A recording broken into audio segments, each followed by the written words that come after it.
Assalamualaikum warahmatullahi wabarakatuh. Perkenalkan, nama saya Dinar Dwi Kalista dari kelas 8C. Kali ini saya akan mempresentasikan tentang sejarah-sejarah yang terjadi di Indonesia. Yang pertama, pada tahun 1602, pada abad ke-17 dan 18, secara tidak langsung pemerintah Belanda oleh perusahaan dagang bernama Perusahaan Hindia Timur Belanda atau VOC. VOC telah diberi hak monopoli terhadap perdagangan dan aktivitas koloni di wilayah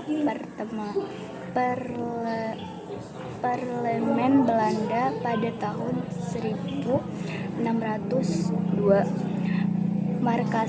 Markas VOC berada di Batavia yang kini bernama Jakarta. Tujuan utama VOC adalah untuk mempertahankan monopolinya terhadap perdagangan rempah-rempah di Nusantara dengan menggunakan ancaman kekerasan terhadap penduduk yang tidak mau, maka mereka akan dibunuh oleh para pasukan Belanda.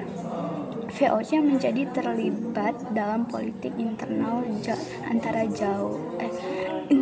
Jawa dan bertempur dalam beberapa peperangan yang melibatkan pemimpin Mataram dan Banten. Kedua, sejarah pada tahun 1808 terjadi peperangan yang melibatkan orang Minahasa di Sulawesi Utara dan pemerintah koloni Belanda pada abad ke-19 adalah Perang Tondano. Perang Tondano terjadi selama 2 periode pada masa VOC. Perang yang berlangsung di sekitaran Danau Tondano, Sulawesi Utara, merupakan bentuk perlawanan rakyat Minahasa terhadap bangsa Belanda.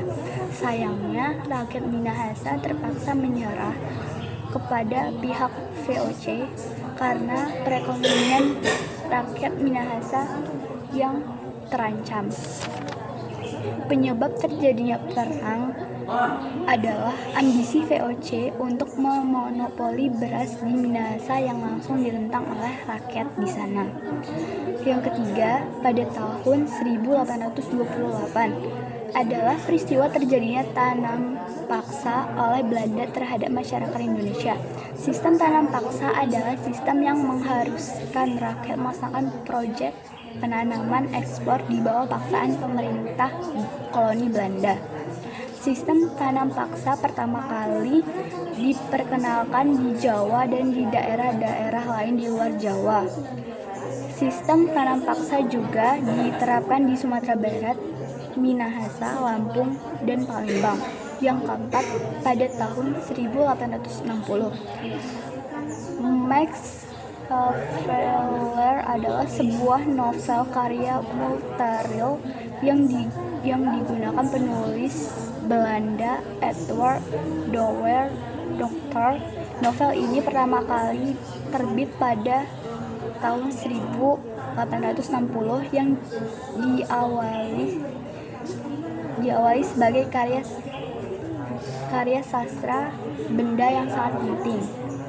Yang kelima, pada tahun 1908 berdirinya Budi Utomo pada 20 Mei 1808 oleh Dr. Sutomo dinilai sebagai awal gerakan untuk mencapai kemerdekaan Indonesia. Tanggal berdirinya Budi Utomo diperingati sebagai Hari Kemerdekaan Indonesia, Kebangkitan Nasional. Yang keenam, pada tahun 1928, pada tahun ini dibuatlah Sumpah Pemuda. Sumpah Pemuda adalah keputusan Kongres Pemuda kedua yang diselenggarakan selama 2 hari, yaitu pada tanggal 27 sampai 28 Oktober 1928 di Batavia. Keputusan ini menegaskan cita-cita akan tanah air Indonesia, bangsa Indonesia, dan bahasa Indonesia. Yang ketujuh, pada tahun 1945, sesuai dengan perjanjian Wina, negara-negara sekutu sepakat untuk mengembalikan wilayah-wilayah yang diduduki oleh Jepang. Oleh karena itu, maka Indonesia juga bisa merdeka pada tahun yang sama. Indonesia merdeka pada tanggal 17 Agustus tahun 1945. Yang kedelapan, pada tahun 2022, di mana wabah virus corona merajalela di seluruh dunia dan di Indonesia yang menewaskan ribuan penduduk dan juga mengakibatkan perekonomian negara di seluruh dunia juga terancam. Sekian dari saya. Terima kasih.